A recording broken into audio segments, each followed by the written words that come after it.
You may have heard about the Quran's idea of paradise being 72 virgins, and I promise I will come back to those virgins.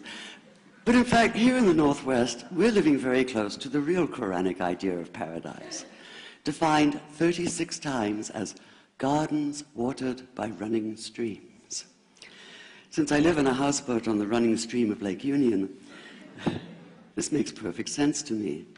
But the thing is, how come it's news to most people? I know many well-intentioned non-Muslims who've begun reading the Quran but given up, disconcerted by its otherness. The historian Thomas Carlyle considered Muhammad one of the world's greatest heroes, yet even he called the Quran as toilsome reading as I ever undertook, a wearisome, confused jumble. Part of the problem, I think, is that we imagine that the Quran can be read as we usually read a book, as though we can curl up with it on a rainy afternoon with a bowl of popcorn within reach, as though God, and the Quran is entirely in the voice of God speaking to Muhammad, were just another author on the bestseller list. Yet the fact that so few people do actually read the Quran is precisely why it's so easy to quote. That is, to misquote.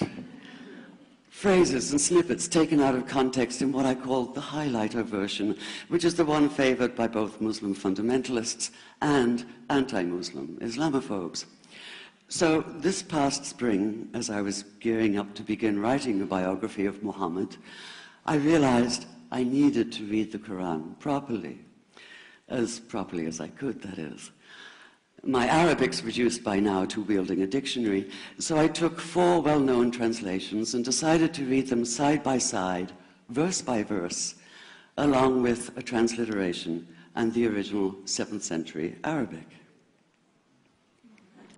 Now, I did have an advantage.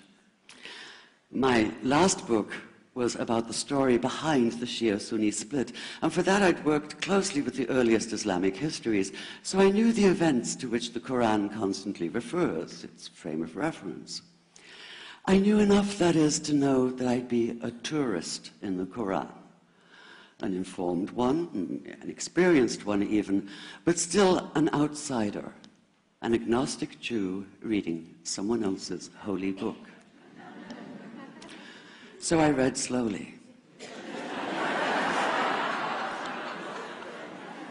I'd set aside 3 weeks for this project, and that, I think, is what is meant by hubris, because it turned out to be 3 months. I did resist the temptation to skip to the back where the shorter and more clearly mystical chapters are, but every time I thought I was beginning to get a handle on the Quran, that feeling of, I get it now, it'd slip away overnight, and I'd come back in the morning wondering if I wasn't lost in a strange land. And yet the terrain was very familiar. The Quran declares that it comes to renew the message of the Torah and the Gospels, so 1/3 of it reprises the stories of biblical figures like Abraham, Moses, Joseph, Mary, Jesus. God himself was utterly familiar from his earlier manifestation as Yahweh, jealously insisting on no other gods. The presence of camels, mountains, desert wells and springs took me back to the year I spent wandering the Sinai desert. And then there was the language, the rhythmic cadence of it, reminding me of evenings spent listening to Bedouin elders recite hours-long narrative poems entirely from memory. And I began to grasp why it said that the Quran is really the Quran, only in Arabic. Take the Fatiha, the 7-verse opening chapter that is the Lord's Prayer and the Shema Israel of Islam combined. It's just 29 words in Arabic, but anywhere from 65 to 72 in translation. And yet the more you add, the more seems to go missing. The Arabic has an incantatory, almost hypnotic quality that begs to be heard rather than read, felt more than analyzed. It wants to be chanted out loud, to sound its music in the ear and on the tongue. So the Quran in English is a kind of shadow of itself, or as Arthur Arbery called his version, an interpretation. But all is not lost in translation. As the Quran promises, patience is rewarded, and there are many surprises. A degree of environmental awareness, for instance, and of humans as mere stewards of God's creation, unmatched in the Bible. And where the Bible is addressed exclusively to men, using the second and third person masculine, the Quran includes women, talking, for instance, of believing men and believing women, honorable men and honorable women. Or take the infamous verse about killing the unbelievers. Yes, it does say that, but in a very specific context. The anticipated conquest of the sanctuary city of Mecca, where fighting was usually forbidden. And the permission comes hedged about with qualifiers. Not you must kill unbelievers in Mecca, but you can, you are allowed to, but only after a grace period is over. And only if there's no other pact in place. And only if they try to stop you getting to the Kaaba. And only if they attack you first. And even then, God is merciful, forgiveness is supreme, and so, essentially, better if you don't.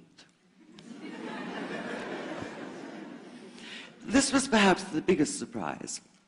How flexible the Quran is, at least in minds that are not fundamentally inflexible. Some of these verses are definite in meaning, it says, and others are ambiguous. The perverse at heart will seek out the ambiguities, trying to create discord by pinning down meanings of their own. Only God knows the true meaning. The phrase, God is subtle, appears again and again. And indeed, the whole of the Quran is far more subtle than most of us have been led to believe, as in, for instance, that little matter of virgins in paradise. Old-fashioned Orientalism comes into play here. The word used 4 times is huris, rendered as dark-eyed maidens with swelling breasts, or as fair, high-bosomed virgins. Yet all there is in the original Arabic is that one word, huris. Not a swelling breast or high bosom in sight. Now, this may be a way of saying pure beings, like in angels, or it may be like the Greek kos or kore, an eternal youth. But the truth is, nobody really knows, and that's the point.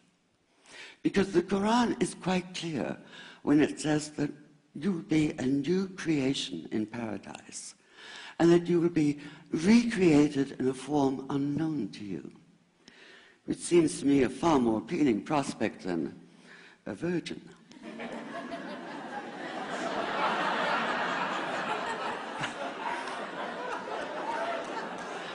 And that number 72 never appears. There are no 72 virgins in the Quran. That idea only came into being 300 years later, and most Islamic scholars see it as the equivalent of people with wings sitting on clouds and strumming harps.